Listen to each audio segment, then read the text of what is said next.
साथ पाइपर सैरिका के फाउंडर और फंड मैनेजर अभय अग्रवाल जुड़े हैं। अभय जी, गुड आफ्टरनून। अभय जी, शुरुआत मैं करूंगा बैंक स्टॉक्स के साथ, बैंक निफ्टी के साथ, क्योंकि 57,300 से एक करीब करीब 1800 पॉइंट की करेक्शन हो चुकी है बैंक निफ्टी, मोटा मोटी 2000 पॉइंट की हो चुकी है, और वापस क्रूड ऑयल 111 पर, डॉलर रुपी करीब करीब 94 हाफ पर। इस मैक्रो एनवायरनमेंट में सबसे पहला सवाल, बैंकों पर आपका क्या व्यू है? बैंकों को अनुज, गुड आफ्टरनून। बैंकों को दो भाग में मैं डिवाइड करूंगा। एक जो बड़े बैंक्स हैं, हमारे बड़े प्राइवेट बैंक्स हैं, और दूसरा जो है पीएसयू बैंक्स हैं। मुझे लगता है कि जो दोनों बड़े बैंक के सेगमेंट हैं, वो इस समय थोड़ा अंडर प्रेशर है। जो मैनेजमेंट कमेंट्री भी आई, जो हमने रिजल्ट्स के साथ देखी, वो भी कोई बहुत ज्यादा ऑप्टिमिस्टिक नहीं थी। मैं कहूँगा कॉशियसली ऑप्टिमिस्टिक थी। तो कुछ कंसर्न्स हैं जो बैंक्स को अभी होल्ड कर रहे हैं परफॉर्मेंस को। एक तो जो क्रेडिट रेशियो है वो अभी भी नहीं बढ़ रहा है। जो उनका लाइबिलिटी जनरेट करते हैं ब्रांचेस के थ्रू, वो अभी भी थोड़ी वीक है। डिमांड ऑफ टेक जो है वो अच्छा है क्रेडिट डिमांड का, तो वो पॉजिटिव है। अ, उसके बनिस्बत देखें तो जो एनबीएफसीज के रिजल्ट्स आए हैं पिछले, और छोटे बैंक्स के जो रिजल्ट्स आए हैं, वो काफी अच्छे आए हैं। उसमें दिख रहा है कि जो एनपीएस की रिकवरी है वो काफी अच्छी हुई है। जीएनपीए रेशियो कम हुआ है, मार्जिन्स इंप्रूव हुए हैं, प्रॉफिटेबिलिटी बढ़ी है। काफियों ने बीट किया है एनालिस्ट एक्सपेक्टेशन को। तो मैं कहूंगा जो लार्ज बैंक्स हैं, लार्ज प्राइवेट बैंक्स हैं, वो एक दो क्वार्टर और साइडवेज परफॉर्मेंस दिखाएंगे, ये मेरी एक्सपेक्टेशन है। तो मुझे नहीं लगता कि वहां पे कोई री रेटिंग आएगी या बहुत ज्यादा बाइंग आएगी वहां पे। पर जो छोटे बैंक्स हैं, छोटे एनबीएफसीज हैं, मुझे लगता है कि अपॉर्चुनिटी वहां पे ज्यादा है इन्वेस्टर्स के लिए, rather than looking at bank Nifty as an index, as an investment opportunity, क्योंकि वहां पे लार्ज प्राइवेट बैंक्स का डोमिनेंस ज्यादा है बैंक निफ्टी में। ओके, बट अभय जी, इन ईसीएल नॉर्म्स के मद्देनज़र और क्रूड के मद्देनज़र एक सडनली पीएसयू बैंकिंग बास्केट, जो कि शायद आपको अप्रैल 25 से लेकर जनवरी 2026 तक इतना पैसा बना के देगी गई, उस पे आई मीन इन आइसोलेशन आपका टेक क्या होगा? How to deal PSU banks now? देखिए, पीएसयू बैंक्स इस समय बहुत ही स्ट्रॉन्ग पोजीशन में है वीरू, और वो पहुंचे हैं पिछले 5-6 साल की मेहनत के बाद। आपको याद होगा, एक फाइनेंस मिनिस्टर जब पिछले वाले थे, तब उन्होंने एक प्रोसेस स्टार्ट किया था मंथन का, पीएसयू बैंक्स को साथ लाके कैसे कंसोलिडेट करें, एफिशिएंसी क्रिएट करें। तो 8-9 साल की मेहनत के बाद अब पीएसयू बैंक्स इस जगह पहुंचे हैं कि वो एक मार्केट को डोमिनेट कर रहे हैं।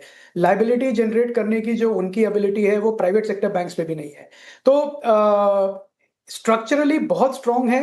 मुझे लगता है और कंसोलिडेशन होगा जिससे वो और स्ट्रांग बनेंगे। ऑब्वियसली थोड़ा जो इम्पैक्ट जो न्यू ईसीएल नॉर्म का है, वो पब्लिक सेक्टर बैंक्स पे ज्यादा है वीरू, क्योंकि वो ज्यादा फोकस करता है unsecured lending, MSME lending, agri lending.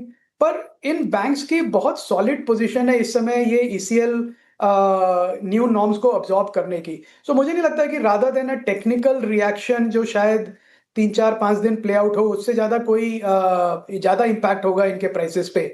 मुझे लगता है वापस ये एक अपॉर्चुनिटी देगा इन्वेस्टर्स को जो पीएसयू बैंक बास्केट को ऐड करना चाहते हैं अपने पोर्टफोलियो में। ये गिरावट एक अपॉर्चुनिटी हो सकती है ऐड करने के लिए। अभय जी, गुड आफ्टरनून। अच्छा, ये तो बात होगी बैंकिंग स्पेस की, लेकिन एफएमसीजी स्पेस, हमने 2 नंबर्स देखे, नेस्ले और वीबीएल के काफ़ी अच्छे नंबर्स रहे और स्ट्रीट ने वैसे ही इसको रिवॉर्ड किया, लेकिन एफएमसीजी पैक ने काफ़ी लंबे समय तक अंडर परफॉर्म किया है। क्या अब यहाँ पर दिन बदलेंगे? आपकी राय क्या होगी?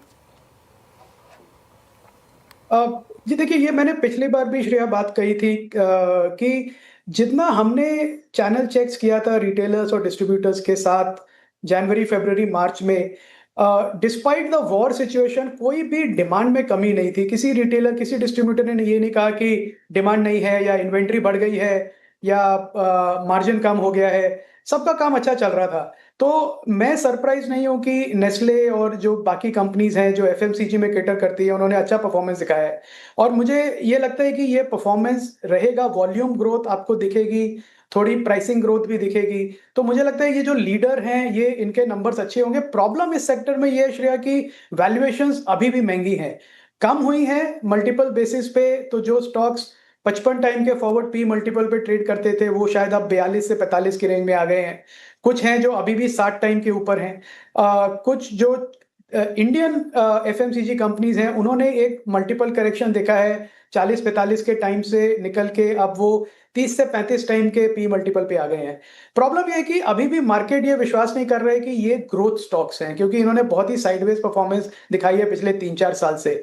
मुझे लगता है कि ये अब ग्रोथ बेस्ड अर्निंग्स जो अब इनकी आएंगी, तब मार्केट को एक वापस विश्वास होगा कि ये सिर्फ एक डिफेंसिव स्टॉक्स नहीं है, ये ग्रोथ स्टॉक्स भी हैं। तो मुझे लगता है कि थोड़ी री रेटिंग यहाँ से डेफिनेटली एफएमसीजी सेक्टर को मिलेगी। मुझे लगता है इंडेक्स लेवल पे देखूं तो 10 से 15% की यहाँ से मुझे लगता है एक री रेटिंग की एक्सपेक्टेशन है मेरी।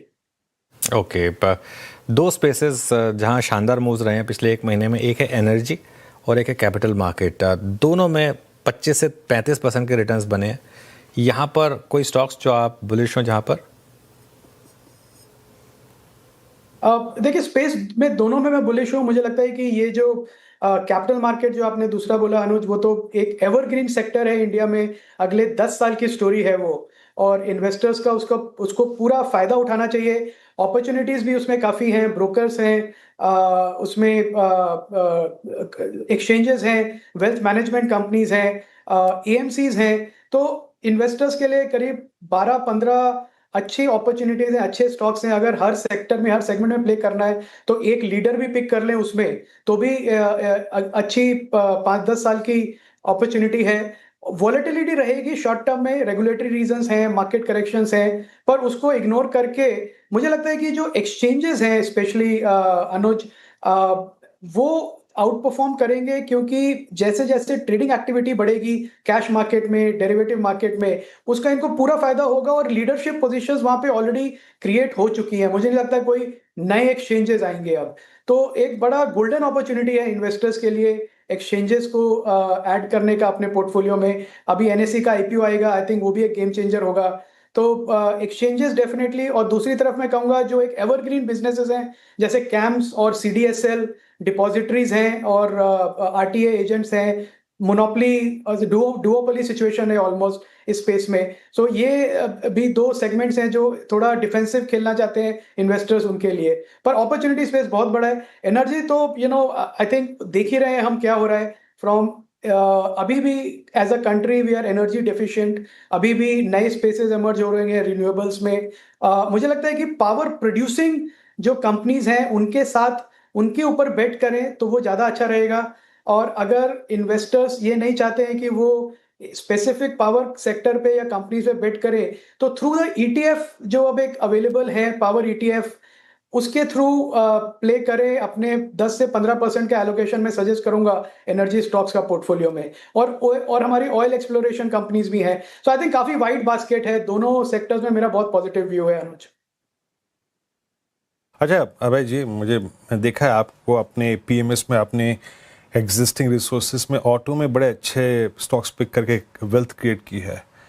At this time I mean, जब क्रूड करीब करीब 112 हो चुका है, ये एक सेंटिमेंटल इम्पैक्ट होता है पूरे ऑटो के लिए। कैसे आप अपनी क्रिएटिविटी को बढ़ा रहे हैं आप? A slight shift towards EV infrastructure, ethanol में आप देखिए ना, बहुत दिन बाद प्राज को देखा मैंने कैसे उसने, I mean it's an auto associated stories है ना। इसमें कुछ फोकस किया है आपने, कुछ क्रिएट किया है, कोई नया स्टॉक जो ढूंढा हो आपने? ये अभी कुछ ऐड नहीं किया। मुझे लगता है अभी भी जो ओईएम्स हैं, जो हमारे ऑटो कंपनीज हैं, आई थिंक वो अ, उनको मालूम है वीरेंद्र की कहाँ पे बिजनेस शिफ्ट हो रहा है। तो अगर ईवी में डिमांड है, और मुझे लगता है कि जो क्रूड के प्राइसेस जिस हिसाब से बढ़े हैं, अभी हमने पेट्रोल पंप पे उसका इम्पैक्ट नहीं देखा है, तो अभी तक ट्रांजिशन नहीं हो रहा है। पर अगर देर सवेर अगर ये पेट्रोल पंप के प्राइसेस पे हमने इम्पैक्ट देखा, हायर पेट्रोल और डीजल जो कंज्यूमर्स खरीदते हैं, तो डेफिनेटली उनको लगेगा कि ये जो ईवी टू व्हीलर्स हैं, ईवी फोर व्हीलर्स हैं, उनको उनको ले, क्योंकि जो मैथमेटिकल कैलकुलेशन जो लोग देखते हैं कि क्या सस्ता पड़ेगा मेरे को पर किलोमीटर पे, तो वो कैलकुलेशन पूरा चेंज हो जाएगा। और इसी का यही एक रीजन है कि जो ओईएम्स हैं, महिंद्रा, मारुति, टाटाज, वो फोकस कर रहे हैं नए नए लॉन्चेस पे, जो ईवी पे ज़्यादा प्ले करते हैं, क्योंकि एक एक्सपेक्टेशन है कि क्रूड का प्राइसेस इसी लेवल पे रहे तो देर सवेर सरकार को पेट्रोल पंप पे जो प्राइसेस हैं उन्हें बढ़ाना पड़ेगा। तो मुझे लगता है वो एक बड़ा रिमार्केबल ट्रांजिशन होगा उस समय, जो अभी मार्केट असेस नहीं कर रहा है।